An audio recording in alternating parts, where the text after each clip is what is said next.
Hello everyone, what's up. Welcome back to your science champs. आज हम लोग करने वाले हैं क्लास 12 हिंदी चैप्टर 7 ओ सदा निरा का ऑब्जेक्टिव क्वेश्चन। ठीक है, सो जल्दी से इस वीडियो को कर दीजिए लाइक। आज का जो क्लास है वो हमारा बहुत ही शानदार होने वाला है। आज हम लोग कुल कितने क्वेश्चन करेंगे मैं आप लोग को वो दिखाना चाहता हूँ। ये देखिए देखिए इसमें कुल है 46 क्वेश्चन। ठीक है, सभी क्वेश्चन जो है वो काफ़ी इम्पोर्टेंट है आप लोगों के लिए। अगर आप लोग 2022 बिहार बोर्ड एग्ज़ाम देने के लिए तैयार हो गए हैं तो ठीक है। सो चलिए स्टार्ट करते हैं आज का हमारा क्लास पहला क्वेश्चन से। पहला क्वेश्चन ये रहा आप लोगों के सामने। क्वेश्चन नंबर 1, वो सदा निरा शीर्षक निबंध में वर्णित मन कैसे ताल है। तो इसका हम लोग ऑप्शन देखते हैं। ऑप्शन ए में है हमारा, ए में गहरे, बी में छोटे और विशाल, सी में उथले और छिछले, डी में गहरे और विशाल। ठीक है, तो इसका आंसर क्या आ जाएगा? इसका आंसर हो जाएगा मन जो है वो गहरा और विशाल है। ठीक है, option number D which is गहरा और विशाल। ठीक है, तो एक का क्या आ जाएगा? डी। अब देखिए क्वेश्चन नंबर 2, ओ सदा निरा निबंध किस पुस्तक से लिया गया है। ओ सदा निरा निबंध जो है वो किस पुस्तक से लिया गया है। ऑप्शन हमारे सामने क्या क्या है? ए में है बिखरते छन से, बी में है नील कुसुम से, सी में है बोलते छन से, डी में है हरे को हरि नाम से। सो दोस्तों इसका सही आंसर क्या आ जाएगा? इसका सही आंसर हो जाएगा बोलते छन से। ठीक है, ओ सदा निरा निबंध किस पुस्तक से लिया गया है? बोलते छन पुस्तक, जो कि है हमारे ऑप्शन नंबर सी में। समझ गए? 2 का हो जाएगा सी। अब देखिए क्वेश्चन नंबर 3, गंडक नदी का जल सदियों से, गंडक नदी का जो जल है वो सदियों से कैसा रहता है, ये देखते हैं हम लोग का। ऑप्शन ए में है शांत रहा है, बी में है चंचल रहा है, सी में है गर्म रहा है, डी में है ठंडा रहा है। तो जो गंडक नदी का जो जल है वो दोस्तों हमारा सदियों से चंचल रहा है। ठीक है, चंचल रहा है सदियों से। अच्छे से देखते रहिए सारे क्वेश्चन को, एक भी क्वेश्चन स्किप नहीं कीजिएगा। समझ गए? सारा क्वेश्चन जो है ये काफ़ी इंपॉर्टेंट है। ये देखिए अभी जो हम लोग क्वेश्चन किए हैं, क्वेश्चन नंबर 3, ये 2021 आईए मतलब आर्ट्स में पूछा जा चुका है। ठीक है, कब पूछा गया? 2021 में। अब देखिए क्वेश्चन नंबर 4, सरैया मन ताल का जल कैसा है। सरैया मन जो ताल है, ताल मतलब होता है दोस्तों तालाब। ठीक है, उसका जल कैसा है ये हम लोग से पूछा जा रहा है। ऑप्शन हम लोग देखते हैं। ऑप्शन ए में क्या है? ऑप्शन ए में है चंचल, बी में है स्थिर, सी में है गहरा, डी में है गंदा। तो इसका आंसर क्या हो जाएगा? इसका आंसर हो जाएगा ऑप्शन नंबर बी स्थिर। ठीक है, सरैया मन का जो ताल जल है, सरैया मन ताल का जो जल है वो स्थिर है। ठीक है, तालाब है क्योंकि उसमें जल तो स्थिर ही ना रहेगा। समझ गए? सिंपल क्वेश्चन था एकदम। अब देखिए क्वेश्चन नंबर 5, वसुंधरा भोगी मानव और धर्मार्थ मानव एक ही सिक्के के दो पहलू हैं, यह पंक्ति किसके द्वारा लिखी गई है। ठीक है, आप लोगों ने पंक्ति पढ़ लिया। देखिए पंक्ति मैं एक बार फिर से पढ़ता हूँ। वसुंधरा भोगी मानव और धर्मार्थ मानव एक ही सिक्के के दो पहलू हैं, ये पंक्ति है पूरा। ठीक है, हमारा इस पंक्ति को किसके द्वारा लिखा गया है ये हम लोगों से पूछा जा रहा है। ठीक है, मैं आप लोग के सामने ऑप्शन रखता हूँ। ऑप्शन ए में है उदय प्रकाश, बी में है जे कृष्णा मूर्ति, सी में है मलयज, डी में है जगदीश चंद्र माथुर। तो इसका आंसर क्या आ जाएगा दोस्तों? ये जो पंक्ति है ये जगदीश चंद्र माथुर के द्वारा लिखा गया है। ठीक है, समझ गए? अब देखिए क्वेश्चन नंबर 6, रामपुरवा कहाँ है। रामपुरवा जो है वो कहाँ है?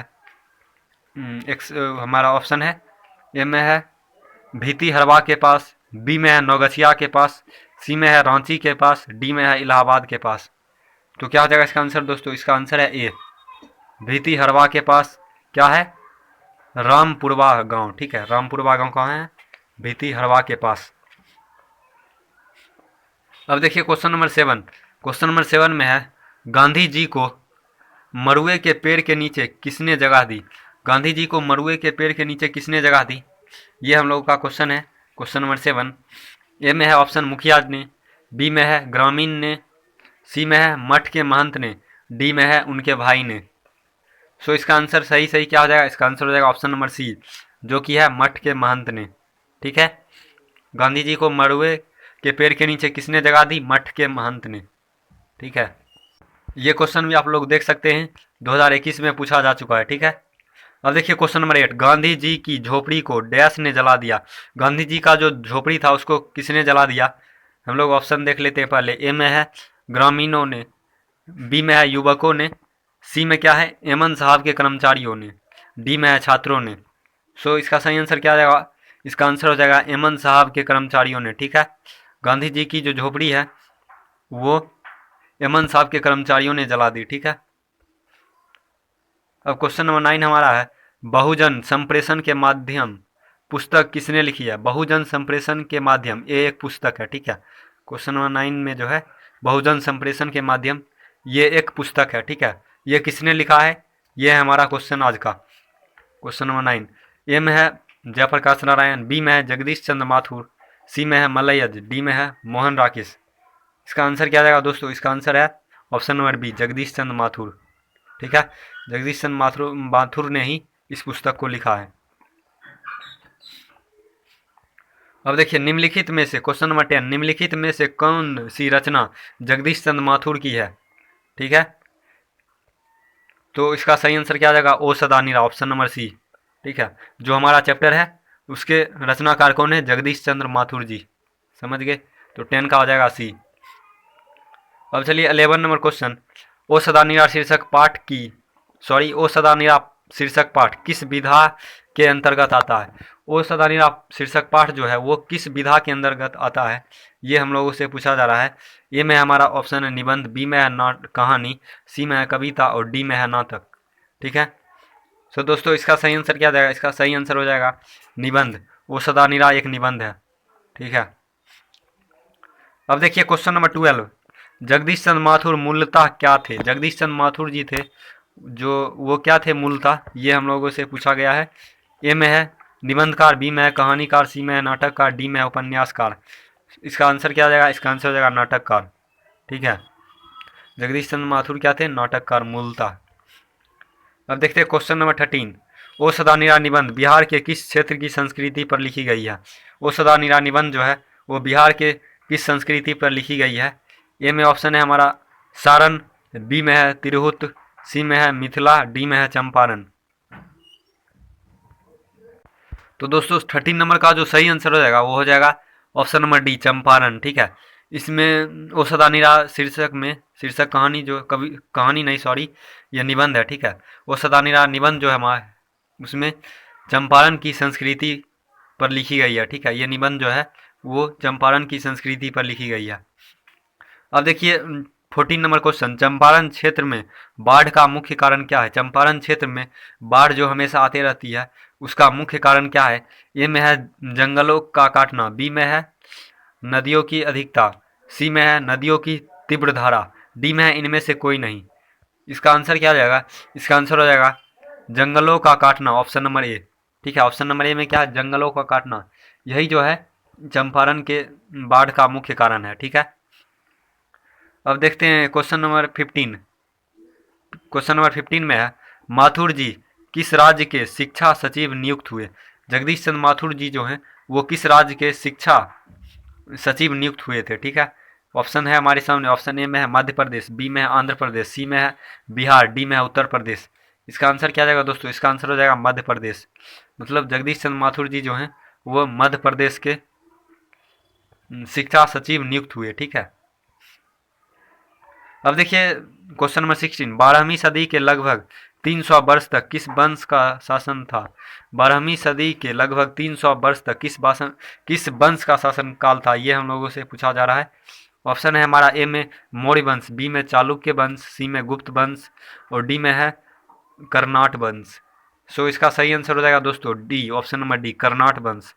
मतलब 12वीं सदी के लगभग 300 वर्ष तक जो है वो कर्नाट वंश का शासन था। ठीक है,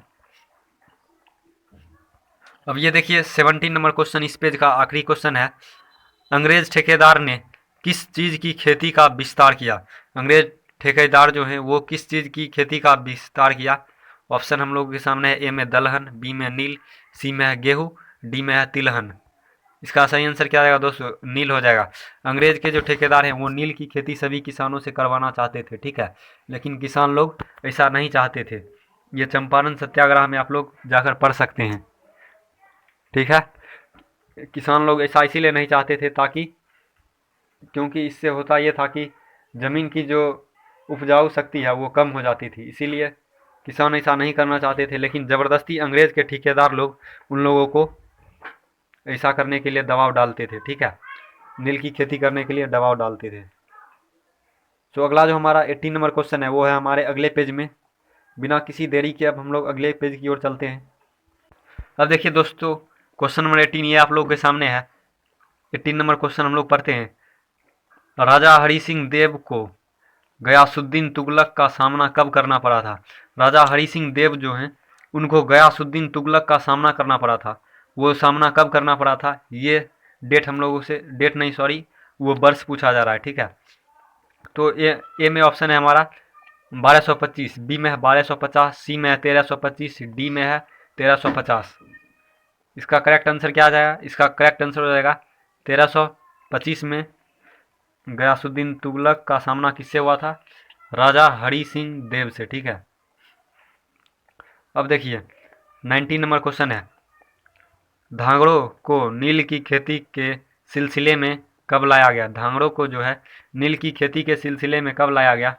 यह है हमारा क्वेश्चन नंबर 19। हमारे सामने ऑप्शन है ए में 18वीं शताब्दी के अंत में, बी में 17वीं शताब्दी के अंत में, ठीक है, सी में है 19वीं शताब्दी के अंत में, डी में इनमें से कोई नहीं। तो इसका सही आंसर है दोस्तों, इसका सही आंसर है 18वीं सदी के अंत में जो है धांगड़ों को नील की खेती के सिलसिले में लाया गया था, ठीक है। अब देखिए क्वेश्चन नंबर 20, क्वेश्चन नंबर 20, ठीक है। पुंडलिक जी कौन थे? पुंडलिक जी जो हैं वो कौन थे, ये पूछा जा रहा है हम लोगों को। तो वो एक शिक्षक थे, ठीक है, ऑप्शन नंबर बी हो जाएगा, 20 का बी। अब देखिए 21 नंबर क्वेश्चन। निम्नलिखित में से कौन सा नाटक जगदीश चंद्र माथुर रचित है? इनमें से कौन सा नाटक जो है वो जगदीश चंद्र माथुर के द्वारा रचित है? ऑप्शन है हम लोगों के सामने, ए में है दीपक, बी में है आधे अधूरे, सी में है कोणार्क, डी में है ओ मेरे मन, ठीक है। सो कोणार्क जो नाटक है वो जगदीश चंद्र माथुर के द्वारा रचित है, ठीक है। अब देखिए 22 नंबर क्वेश्चन। निम्नलिखित में से कौन सी उपाधि माथुर जी को मिली? निम्नलिखित में से कौन सी उपाधि जगदीश चंद्र माथुर जी को मिली? यह है हमारा क्वेश्चन नंबर 22। ए में है विद्या प्रदक्षिणा, बी में है विद्या बारीछी, सी में है विद्या कामिनी, डी में है इनमें से कोई नहीं। तो इसका आंसर हो जाएगा दोस्तों विद्या बारीछी। विद्या बारीछी जो है उपाधि किसको मिला था? जगदीश चंद्र माथुर जी को, ठीक है। अब चलिए 23 नंबर क्वेश्चन। माथुर जी को भीतिहरवा पहुंचने पर कौन मिले? माथुर जी को जो है भीतिहरवा पहुंचने पर उनको कौन मिले थे? ये हम लोगों के सामने क्वेश्चन है। ए में है गांधी जी, बी में है गोखले जी, सी में है पुंडलिक जी, डी में है इनमें से कोई नहीं। इसका आंसर क्या हो जाएगा दोस्तों? इसका आंसर हो जाएगा पुंडलिक जी मिले थे, ठीक है। पुंडलिक जी क्या थे? वो एक शिक्षक थे, ठीक है। तो इसका आ जाएगा ऑप्शन नंबर सी। अब देखिए 24 नंबर क्वेश्चन। पुंडलिक जी ने निर्भीकता किससे सीखी? पुंडलिक जी जो हैं वो निर्भीकता किससे सीखे हैं? ये है क्वेश्चन नंबर 24। ए में है गोखले जी से, बी में है गांधी जी से, सी में है कृपलानी जी से, डी में है इनमें से कोई नहीं। इसका आंसर हो जाएगा ऑप्शन नंबर बी, ठीक है, गांधी जी से सीखे थे, ठीक है। अब देखिए 25 नंबर क्वेश्चन। कर्नाट वंश के राजा हरि सिंह को किसका मुकाबला करना पड़ा था? ये क्वेश्चन हम लोग ऊपर देख चुके हैं। इसका आंसर हो जाएगा Ghiyasuddin Tughlaq, option number A, ठीक है। अब देखिए 26 नंबर क्वेश्चन। चंपारण में धांगर कहाँ से आए थे? चंपारण में धांगर कहाँ से लाए गए थे? यह है हमारा क्वेश्चन। ए में है रांची से, बी में है जमशेदपुर से, सी में है छोटा नागपुर से, डी में है आंध्र प्रदेश से, ठीक है। इसका आंसर हो जाएगा दोस्तों छोटा नागपुर से।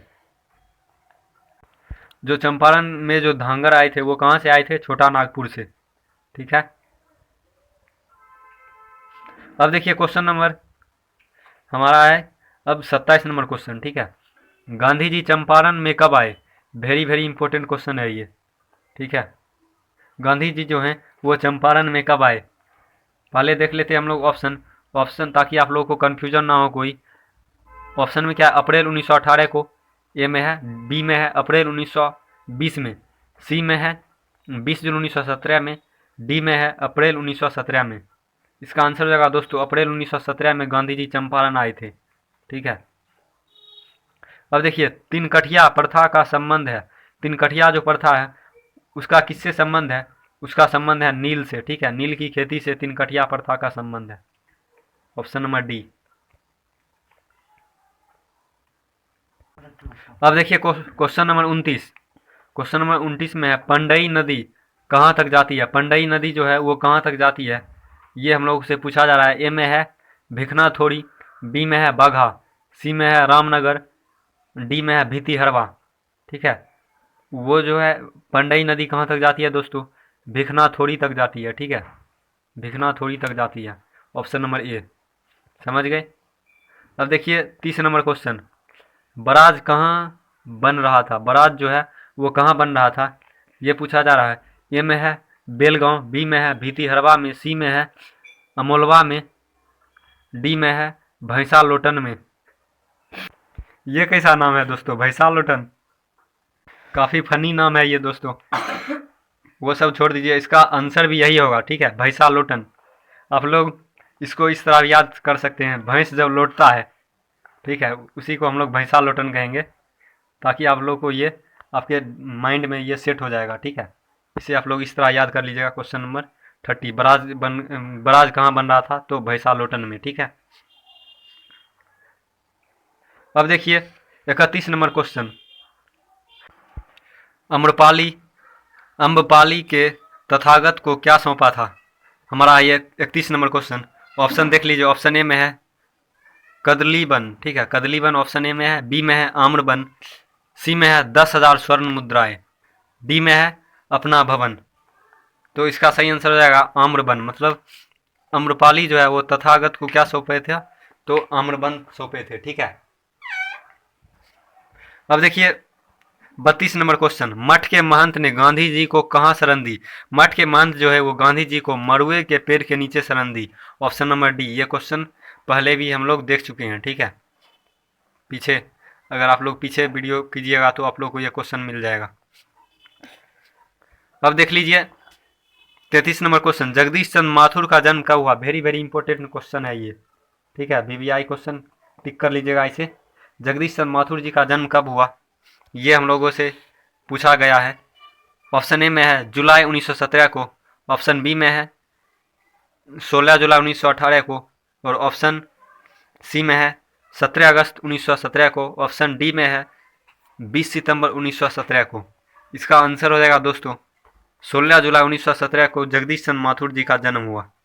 ठीक है, इसका हुआ 16 जुलाई 1917 को। अब है हम आप लोगों के सामने 34 नंबर क्वेश्चन, वैशाली महोत्सव का बीजारोपण किया। वैशाली महोत्सव का जो बीजारोपण है वो किसने किया, तो वो थे हमारे Jagdish Chandra Mathur ji. Option number B. ठीक है। अब नेक्स्ट क्वेश्चन है हमारा क्वेश्चन नंबर 35, कौन सी कृति माथुर जी की नहीं है। ठीक है, कौन सी कृति जो है वो माथुर जी की नहीं है।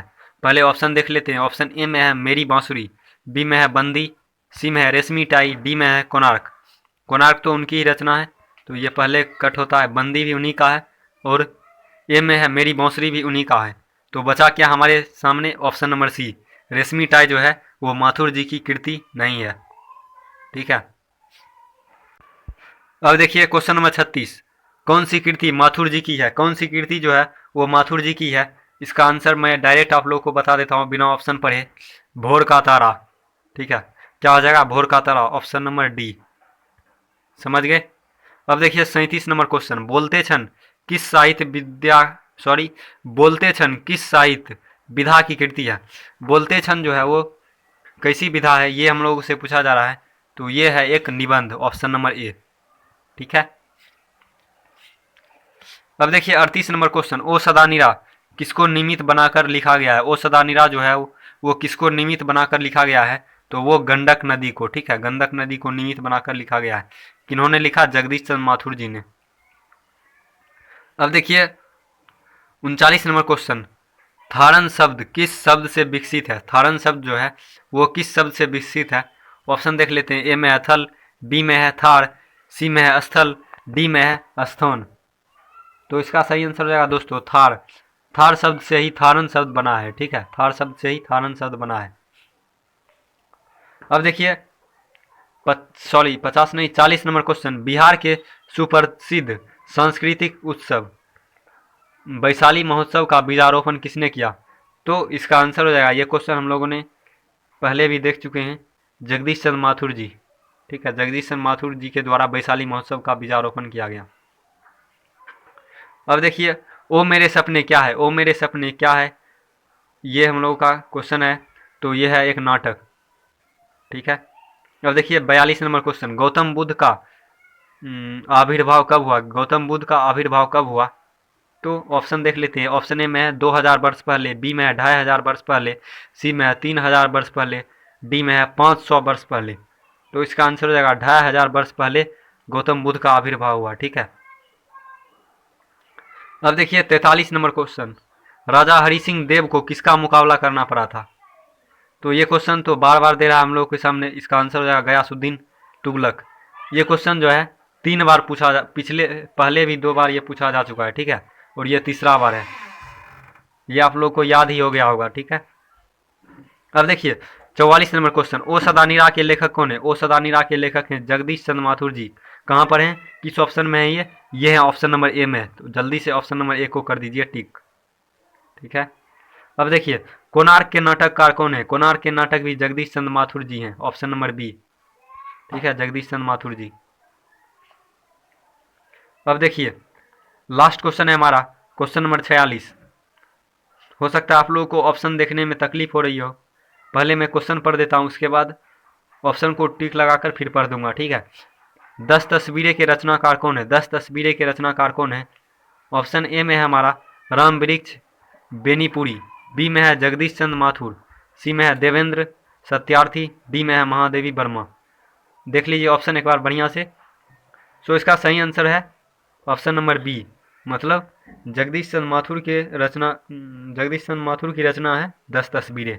ठीक है, तो दोस्तों आज का जो हमारा ये वीडियो है इसमें हम लोगों ने कुल 1 से लेकर 46 क्वेश्चन कर लिए हैं। किस चैप्टर का? तो ये चैप्टर है O Sadanira, chapter number 7 class 12 Hindi Bihar board. ठीक है, अब अगर आप लोग ये 46 क्वेश्चन अच्छे से रिवाइज कर लेते हैं, अच्छे से देख लेते हैं, तो मुझे नहीं लगता कि इससे बाहर कुछ पूछेगा इस चैप्टर में। ठीक है, सो मैं आप लोग को एक बात कहना चाहूँगा कि आप लोग ये सारे क्वेश्चन को अच्छे से देख लीजिएगा, ताकि एग्ज़ाम में आप लोग को कोई प्रॉब्लम ना हो। तो आज का जो क्लास है हमारा यहीं पर ख़त्म होता है। अब हम लोग मिलेंगे नेक्स्ट क्लास में, तब तक के लिए गुड बाय।